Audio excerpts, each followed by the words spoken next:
Good morning. We're back on the road. We are starting 2028 already. Is what we're doing. Hello, everybody. Good morning to you guys. How are you? I want to know before we get into this again, where are you streaming from? What is going on? How are you? I have my team with me. Producer Anders. Totally discussed it in ABQ, in Albuquerque, New Mexico, where we true blue. Producer Chris is with me. Tim is driving. We are driving back to New York from Washington, D.C. Say good morning, everybody. Hi guys. What's wrong, guys? They're a little down in the dumps. Look, I've been through this before, so I'm not down in the dumps, but I'm disappointed in the country. Look, this is more about our country and, quite frankly, our fellow Americans than it does about Donald Trump or any of that. Columbus, South Carolina in the house. Thank you very much. Let's see. I am pissed off here in North Carolina, streaming from Canada, Inglewood, California, Kansas City, Missouri, Maryland, uh, sad in Hawaii, heartbroken in Orlando. Look, guys, don't be heartbroken. We are.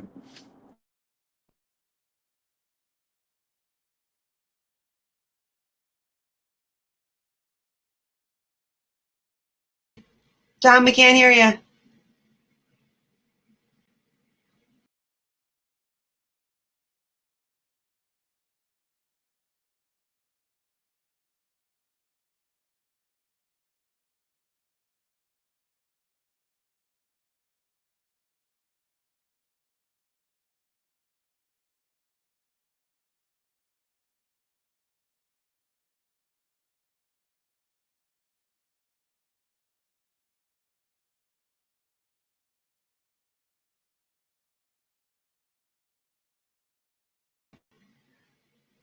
Don, we have no audio.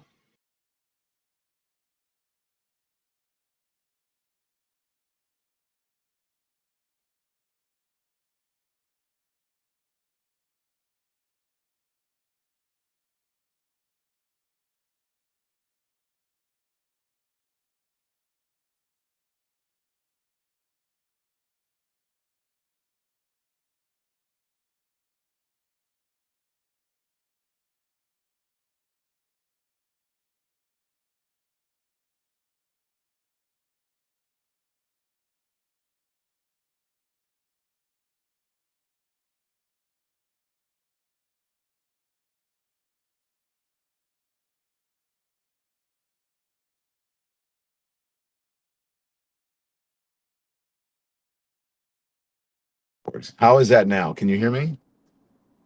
No We've got sound. you. We can hear you. Yay! Okay, so I think it connected to the car thing. Anyways, so I don't know where I was, but I'm saying don't be sad, because if I had, if any of us is sad, and then we don't get anything accomplished. You have to be resolved and motivated, and you have to figure out what is the next thing that needs to be done. And you also have to like not cede your power to that sort of thing. This says more about I believe about our fellow Americans than it does about um, Donald Trump and the MAGA folks. This is who we are. I'm just going to be honest with you today. People say, the Republican Party. We'll start with the Republican Party. The Republican Party is not that. We're not a bunch of bigots. We're not racist. We're not sexist. We're not homophobic. We're not that.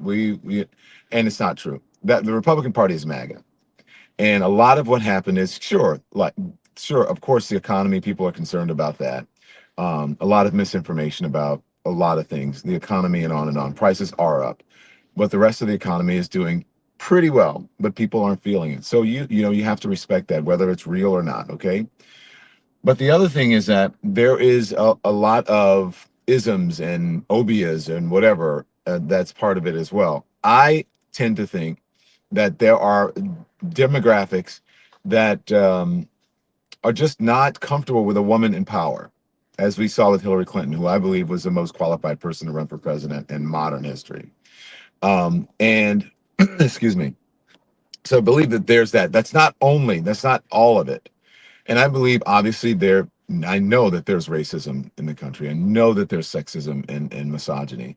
And so I think that did play into it. But also what we've learned on the road is that everyone lives sort of in a silo, in a bubble, right? So if you're in a big city center where most of the country, the largest population is, the most folks, you're kind of in a place where you're doing okay. There's more diversity. You're used to being around different people, and on and on and on. And things don't seem as bleak as they are if you're in a small town. Maybe it was a steel town, maybe it was a coal town, maybe it was, the retail in your town is dried up, or all kinds of things because of the economy.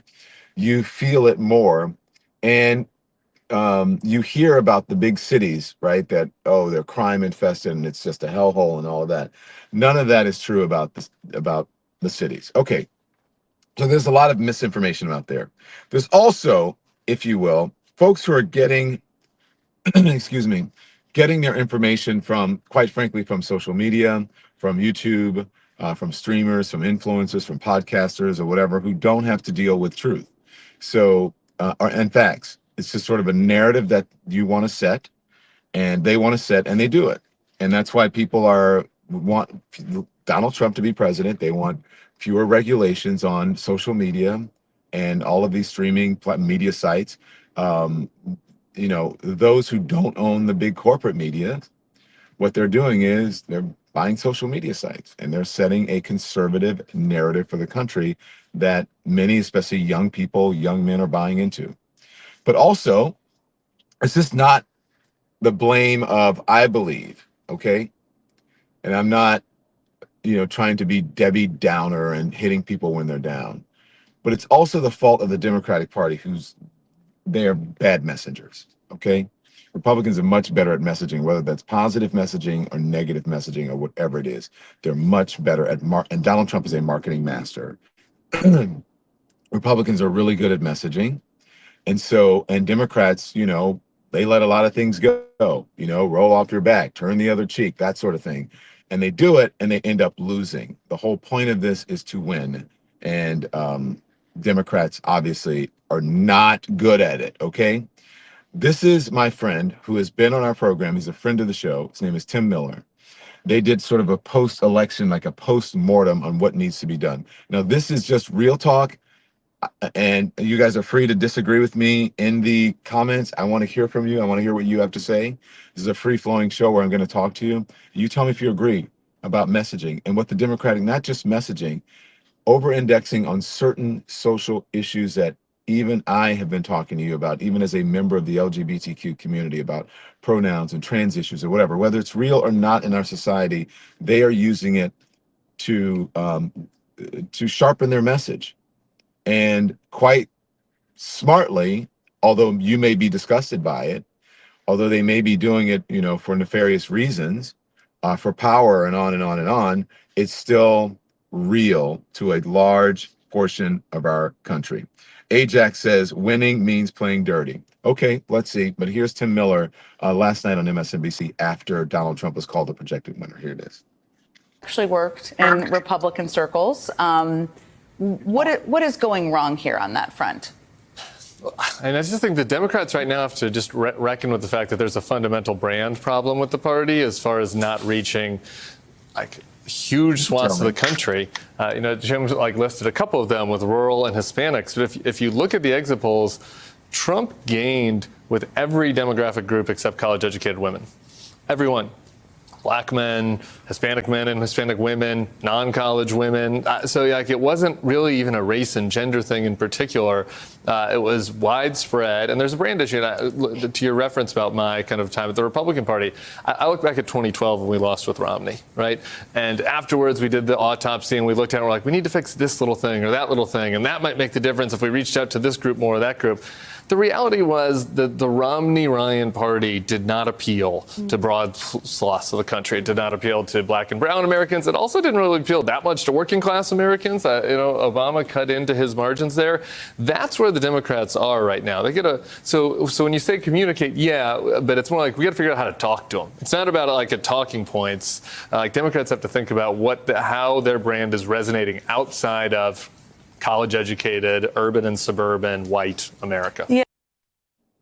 Okay, so what do you guys think that they?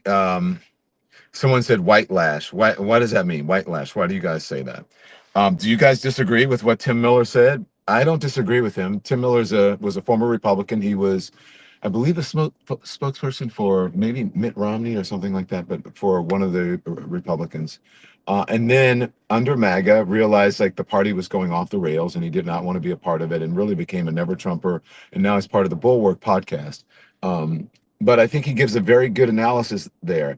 Not only that, whether you agree with it or not, you have to figure out how to relate to the majority of Americans in order to win elections.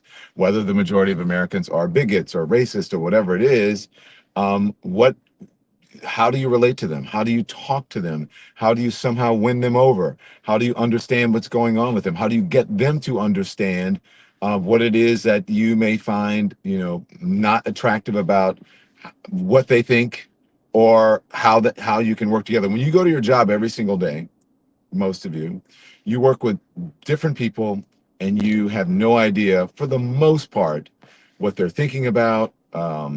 You may get some indication by relating to them, but you have to work with them, whether they're a Democrat or Republican, an independent, white, black, woman, whatever. You have to work together, right? That's part of what you do in a job if you work at a company. And you cannot say, I'm not going to talk to you. We're not going to get this job or this proposal done and cemented because I don't like how you feel about, labels on restrooms. I'm just saying. So you have to do that. And I will say, the whole idea, I'm telling you, just by being out here, this whole thing about like pronouns and trans or whatever, well, obviously you guys know how I feel about that. I'm very supportive of trans people and they should be safe. But the majority of the country, at least the electorate who voted, feels like the Democratic Party is over-indexing on those social issues. So I want to hear from you. What do you think? By the way, the vice president is going to speak at 4 p.m. today. Shanna Falker says the threat, the beef threat.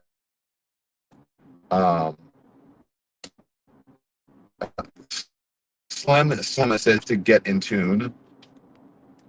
Don, if you're willing to lie, messaging is easy. This is why Republicans win the messaging battle, says Reggie the commenter. Well, that may be true, but they win the messaging battle. You can win the messaging battle by not lying. You can win a messaging battle by telling the truth. People need food costs, basic monthly needs to come down. That is true, Carol Hamilton, but you have to work together to do that. And you have to, if you're in a position of power, you should be able to help to at least facilitate some of that. Glenda Clark says, now instead of watching a clown show in Congress, it will be a whole circus. Yes, it will be. That's if Republicans may have control of both chambers. They may have control of the Senate and the Congress, and Congress. The Congress is both of them together, but they may have control of Senate and Congress, so they have the executive branch, they have the judicial branch, and they have the legislative branch. They will have every single branch of government control, and not only Republicans, MAGA Republicans, very conservative Republicans, by a person who said that he wants to be a dictator on the first day, for one day at least, I think. So think about that. And then he may have the chance to nominate at least 2 Supreme Court justices, maybe 3. So then you will have almost an entirely conservative Supreme Court. That's what people did not understand. And Bly Brooks says he's totally immune now from any criminal activity or prosecution. That's true. So for the folks who didn't vote, the folks who voted third party, the folks who voted because they said, hey, my groceries are high, whether that was short-sighted or not, that's what they did. But now they're also affecting their future, their children's future, their children's children's future. It will be it'll be a generation or 2 before this changes.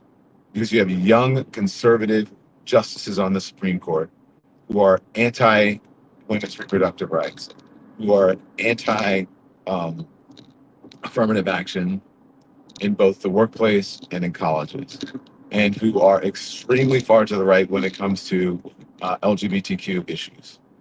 So America at this point wants to be a conservative nation, a conservative country. We're going to stop today, hopefully, and talk to some people and and hear what they have to say. So there you go. Now to live one day at a time, but he is not my president, says Ramona Ortiz. Ramona, he is your president. I'm sorry. He's a president of the United States, and unless you leave, you're still an American. He's still the president of the United States. But he is your president. That's how America works.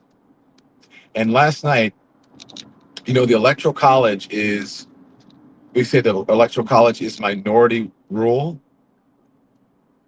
Last night, he won the popular vote as well, which means it is not a minority rule, so to speak, this time, because the most folks in the country voted for him, more than Democrats. So for whatever the results are, we only have ourselves to blame, all of us.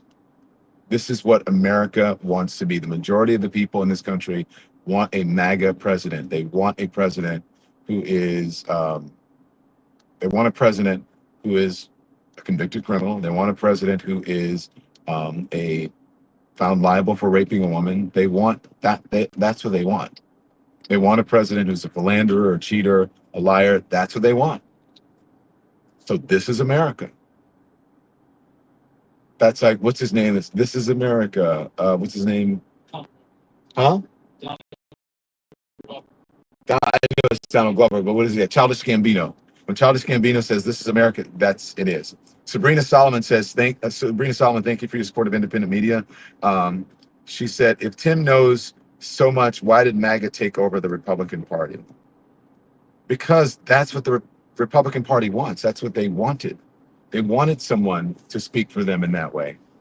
They did not want the Tim Millers of the world. They didn't want the Romneys of the world. They didn't want the Jeb Bushes of the world. They didn't want any of the sort of normal Republicans of the world. That is what they wanted. They wanted Donald J. Trump MAGA-ism. Okay? That's what they wanted. So the vice president is going to speak today at 4:00, and we're going to hear from her. All right? Also, speaking to what America wants, Morning Joe, fear and anger, the most powerful political tools right now. And I think it's right. Here it is. Turns out that, fear and anger. Fear and anger were the most powerful political tools right now in America. And we all believed, I think, to a person, and I think the vast majority of people who voted for Kamala Harris believed that fear and anger were not the answer. But clearly, fear and anger is what he was marketing, and it worked. And we got to come to grips with that. This isn't as much about Donald Trump as it is about America. Wow, she's saying exactly what I said. She's saying exactly what I said. This is about America. You guys resolved to now, I guess you probably knew, this is what America is. So chances are, no matter where you live, someone in your family, maybe many people, your neighbor, your coworker, the person that comes to your door that delivers you your Amazon, your UPS, or whatever, that person probably voted for Donald Trump. The college students who on college campuses who, quite frankly, this summer, Tim and I were like, wow, we would go to dinners or we would go and talk like with our friends who have college age students, and they would say, yeah, we like Donald Trump, but we're afraid to say it because it might affect our grades. And these are kids, and I've said this to you guys before, come from liberal families. We are tired of the pronouns. We're tired of what they call wokeism. They're tired of people getting canceled for saying, they're tired of not being able to say anything. They're tired of young people, quite frankly, and even some progressive people. They're tired of them not being able, what do they call it? Like the alphabet mafia, that's what they call it, or the pronoun mafia, or that they have to, declare which pronoun they're going to use in their classes or whatever, the emails and stuff with what is your, are you a he, a she, a him, a her, a they are like, we're sick of it. Now, you guys can get mad at me, but that is the truth. They walk on pins and needles, and they feel like no matter what they say, they're worried about what they say because they think they're going to get canceled. And it used to be on college campuses, at least when I went to a conservative school. I went to LSU, and we had Free Speech Alley, where we kind of hashed it out. It was a place that you can go and just say just about anything. And college kids don't believe that they can do that now. Many people and they believe that they can do that now and say what they want to say or feel how they want to feel. When my colleagues in corporate media now feel the same way.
Hello, are we back?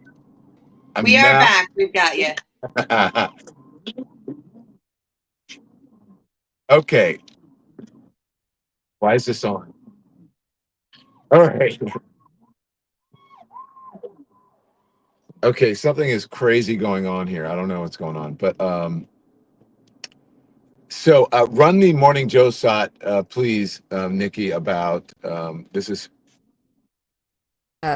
Say a word about Kamala Harris, the vice president, because she really put herself out there over the past few months at great risk and peril to herself and her family. She was thrown into the deep end of the pool politically, and hit all her marks and then some, and showed up for America, pushing back against negative forces from all sides and from those you couldn't even see, the ones we were just talking about. It's really difficult to describe what she did, what she tried to do, and the history that she did make. I'm very grateful for, and perhaps we will learn from it. So I'm very grateful for the effort, and I think we'll be asking a lot of questions about ourselves and about the nature of how this all played out in the coming days and weeks. Well, Where do you guys agree? Do you think that she put it all on the line? Do you feel that she put it all on the line? Do you think that, how do you think the campaign was run? I know it's easy to do, Monday morning quarterbacking right now. But I'm not sure. Let me know. What do you think about that? Do you think that she put it all on the line? So it's tough. It's tough. I don't know. Who cares says, who cares? I don't know. I think a lot of people care. Thankful I moved closer to my family member, said Marilyn B. I think she did put it all on the line. She did her best, I believe. Thank you, Shannon O'Toole. It's really tough. As you guys know, thanks for bearing with us. When we're out on the road, it's really tough to get a signal because we are trying to get through different areas and they have different connection speeds and blah, blah, blah, blah, blah. You guys know. Q-Dog, thank you very much for supporting Independent Media. Brother Don, do you believe this election has the Bradley deal? Are you aware of this ideology? I do know the ideology. I know exactly what you're talking about. You're talking about when Bradley ran for mayor back in Los Angeles and all the polls showing that he was winning. And then they realized that a lot of people did not vote for him because of race or ethnicity. Was there a Bradley effect? I'm sure. But I'm interested to hear what the vice president is going to say. Thank you, Darlena Williams. I appreciate your support of Independent Media. Don, it's not just for the kids. I do it, again, not just for the kids, but for myself as a woman. And I'm just being real. I woke up and I couldn't hold back the tears all day. Darlena, thank you. I don't know if look, I don't think you guys need to worry about that. I know it's awful for you, for some of you. I know it's awful for the country. We don't like it, but this is what we're going to have to deal with. Again, I am not so surprised by it. I'm not. It's disappointing considering, who we are and what we want America to be. But this is what we want America to be isn't necessarily what it is. It isn't. So, and look, I do agree with something that I heard the Reverend Al Sharpton say on Morning Joe this morning, that Donald Trump always does something to self-destruct and he will do some really crazy things. I don't know if that will push him from office, but I know that there will be huge, huge issues. Enough people didn't vote Democrat. Well, that's true, Rising Next Level. That's how it works.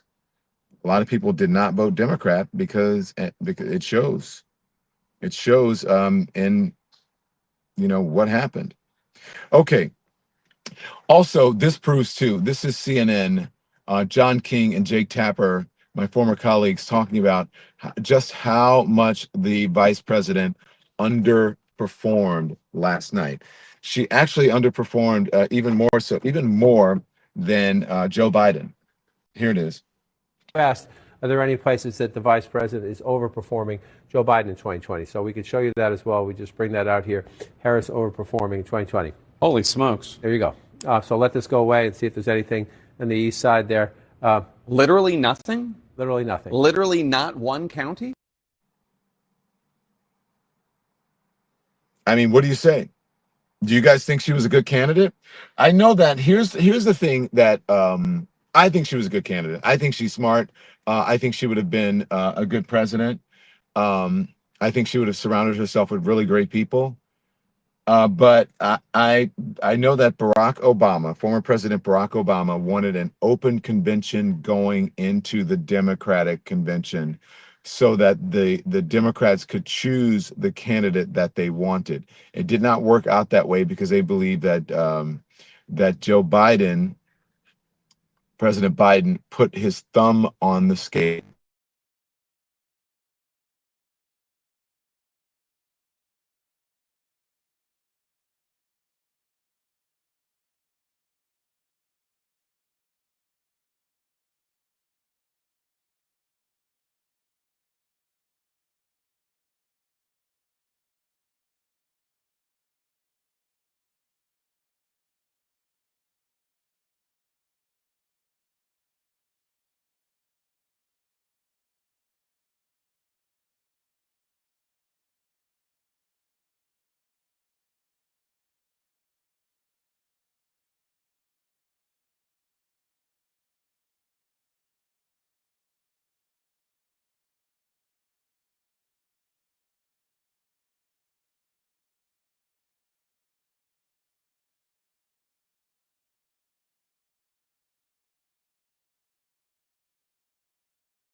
Hey guys, I'm really sorry about the connectivity issues. Really sorry. I'm gonna have to hold the phone here and see if we can. Sorry about that, because I'm trying to bring you a show. I know it's tough, but again, we're on the road, and I'm trying to bring you a show from the road because I feel that I owe it to you, and I know that a lot of you are not happy about what happened with the election last night.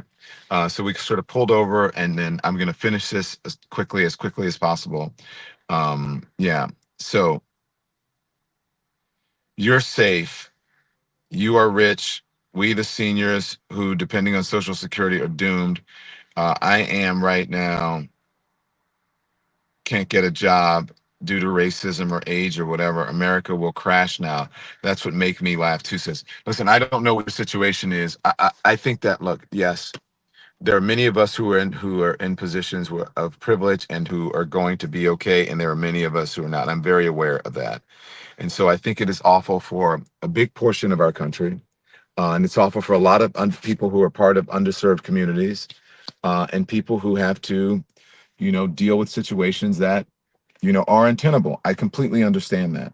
And I feel bad for a big part of this country because a lot of folks who are misunderstood and their safety is a problem, especially members of the LGBTQ community, trans people, women. So yes, I understand that. I completely get it. Trust me. Thank you, the 77, for your support of independent media. Says, in church, the pastor preaches how great God is as opposed to how bad the devil is. Y'all spent too much time on anti-Trump nonsense and never really showed Kamala's plan.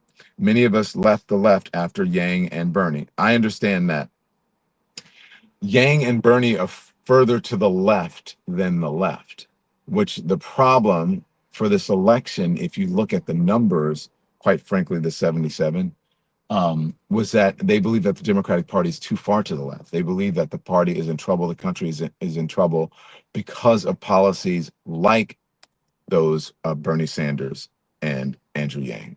So I'm not sure that your analogy works there, but I understand what you're trying to say, and I thank you for your support. Well, we won't have to vote again. Well, that's Mimi Miss Monica 2U says. That's what he said. He said you're not going to have to vote again if he becomes president. And then here's what I think, just so you guys know. I think that he's going to try to run again in 2028 if he is still around and still has his capacities. He's going to say that I did not do two consecutive terms. I did one term and then I wasn't president and I came back into another term. And he's going to say that the Constitution says that you can't do two consecutive terms. He's going to try to have a third term. Watch, he's not going to leave the White House. Trump has all the power it desires. TJ Technologies LLC. Yes, Trump does. He's got the House. Well, he's got the Senate. He may have the House. He's got the Supreme Court. He has the executive branch. He's got all three branches of government at his control and his beck and call. That is 100% true. So get ready for it. Okay. This is where the country is right now. Trump is coming into an unstable world. This is CBS. Watch. Stable world has just had a chaos agent injected into it. This world that Donald Trump will become a major player in as commander-in-chief of the world's most lethal fighting force is now facing the largest land war in Europe since World War II. The U.S. isn't party to it, but as Holly was just explaining, a major factor in what has kept the Ukrainians viable against this march Vladimir Putin has had through Europe. Europe is very concerned that perhaps that Ukrainian border won't be the stop, that perhaps Vladimir Putin, who we know, according to U.S. intelligence assessments, did favor this outcome. We know that from U.S. intelligence. Iran did not favor this outcome. So for Iran, they are concerned perhaps this morning that the election interference that we know U.S. intelligence says they carried out didn't play to their benefit. They are trying to assassinate Donald Trump. So it really depends on which world leader you're talking about. But largely speaking, it is the concern that the alliances the United States has tried to rebuild over the past 4 years under the Biden administration, that they will be fractured once again, that it'll be about transactions, not alliances. That's a big concern to NATO in particular. So there we go. Remember, again, we have wars going on in many places in the country, and this election was fought and won on two of those wars. The one in Israel, which we are not we are involved in, right? No ground troops, indirectly involved in, and then there's also Russia and Ukraine. Okay, well, how does the world feel about Donald Trump? We have been out talking to people about how from different, as we were in Washington D.C., obviously a very heavy tourist heavy town, very tourist heavy district. It's not exactly a city, but the District of Columbia. So. And they've been talking about, how they feel about Donald Trump. A lot of the folks we spoke to, folks from Spain, folks from France, whatever, they believe that Donald Trump and England was a better choice. I'm sure you guys have heard that on the channel and on our social media. How does the world feel about Donald Trump? What is the perception of Donald Trump winning? Here's CBS again. Is of the United States with Donald Trump back in office again? Mind's blown, Gail, honestly, from the texts that I have been getting from European leaders who were not ready to believe this. Remember, Joe Biden on the stump would constantly say, when I was elected, people would say, I'd say America's back, and they'd say, for how long? We now know that's 4 years. So there you go. I want to play this. This is our friend Keith Boykin. It's a little bit long, and we'll go through it. Let's play this. This is Keith Boykin talking about 5 things really that were the main issues in this campaign. Here it is. Buckle up, folks. We're in for a bumpy ride. It's late at night after Election Day, and I want to answer 6 big questions about the election. What happened? How did it happen? Why did it happen? What could we have done differently? What does this mean for the future? And what do we do next? Question 1, what happened? Donald Trump is going to win the presidency. Republicans have won control of the U.S. Senate, and we don't know the outcome of the House yet. Question 2, how did it happen? The early exit polls show Trump's 3 strongest groups were white men, Hispanic men, and white women. In Georgia, it was even worse. One exit poll said that 69% of white women voted for Trump. Even after he took away their reproductive rights and was found liable for sexual assault, the majority of white women voters still chose patriarchy over their own liberation. On the other hand, Kamala Harris's 3 strongest groups were black women, black men, and Latino women. Question 3, why did it happen?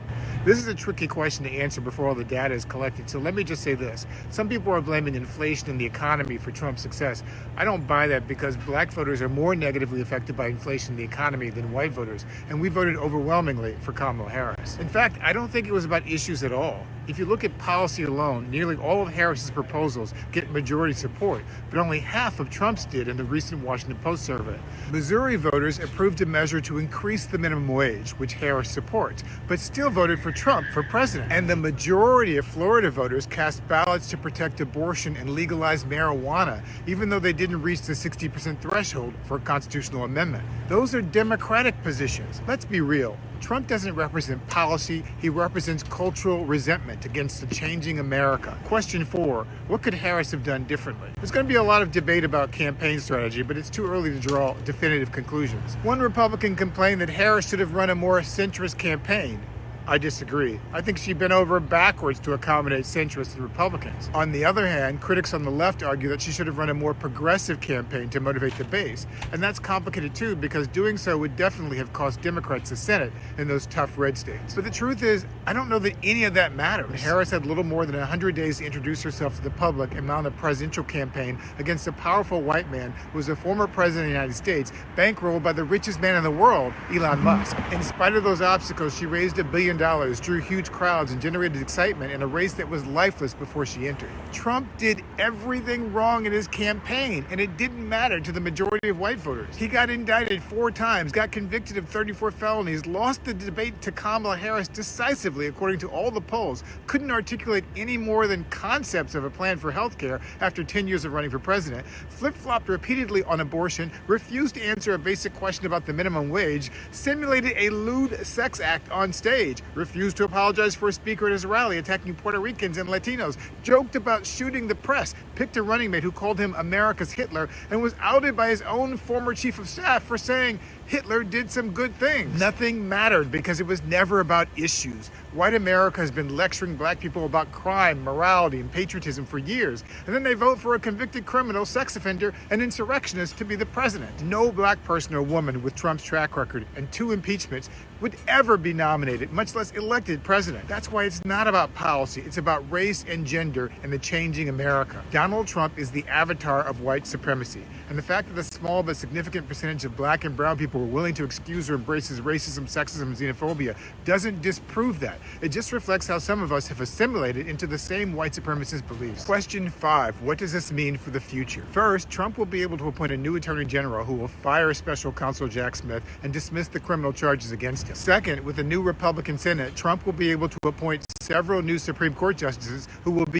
young enough to give Republicans control of the Supreme Court for the next 20 to 25 years. That means if you wanted reparations, reproductive rights, LGBTQ rights, DEI, environmental protections, or any progressive policy, that won't happen in your lifetime, no matter who succeeds Trump in office, because the courts will strike it down. Third, Trump will be able to appoint vaccine denier RFK Jr. to head up women's health and vaccines. He'll cut taxes for billionaires, which is why rich people like Musk support him anyway. And he may be able to begin his promised mass deportation of immigrants. He also promised to abolish the Department of Education, bring back stop and frisk policing, and give law enforcement immunity from prosecution. So be ready for that too. Question 6. So what do we do next? Hakeem Jeffries will now become the leader of the opposition in Congress. And there is some good news in the results. Josh Stein defeated black Nazi Mark Robinson in North Carolina. Lisa Blunt Rochester and Angela Alsobrooks won Senate seats in Delaware and Maryland. These two black women in the U.S. Senate will give us new soldiers in the fight. But what happens next is up to us. A lot of people are hurting right now, and many more will be hurt in the years to come if Trump implements his policies. I recommend self-care. Do what you need to take care of yourself, and remember, you are part of a broader community.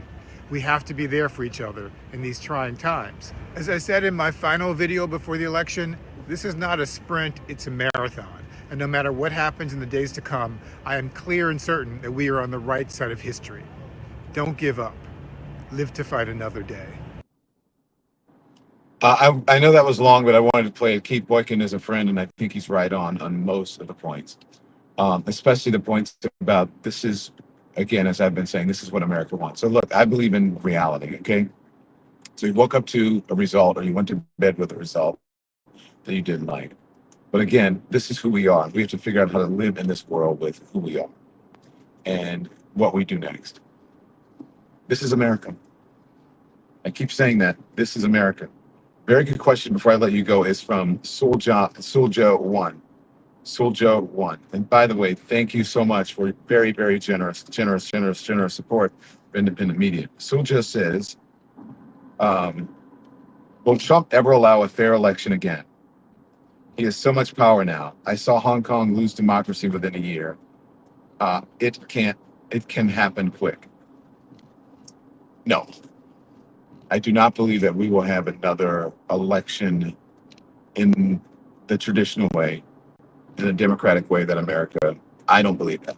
I would like that to happen, but I don't believe it's going to happen. I think he's going to use everything in his power to maintain control, to make sure that the MAGA folks maintain control, and that we continue a very right nation, very right-wing country with right-wing ideals and values, which are not family or moral values, but just values of power and marginalizing people. So that's where we are. So I hate to be a downer. I'm not. Hopefully, I'm not. But that's the reality of America. But all I say, even with all of that, cheer up and go out there and fight and smile and don't become what you fight against. Don't get so negative that you start going down an insurrectionist kind of road or mindset. Figure out, as Keith said, what to do next. Self-care and love yourselves. I'll see you at 5 from the road. We'll talk to more folks and we'll continue on. Remember, time can heal almost anything, but this is going to be with us for a long time. That is a reality check.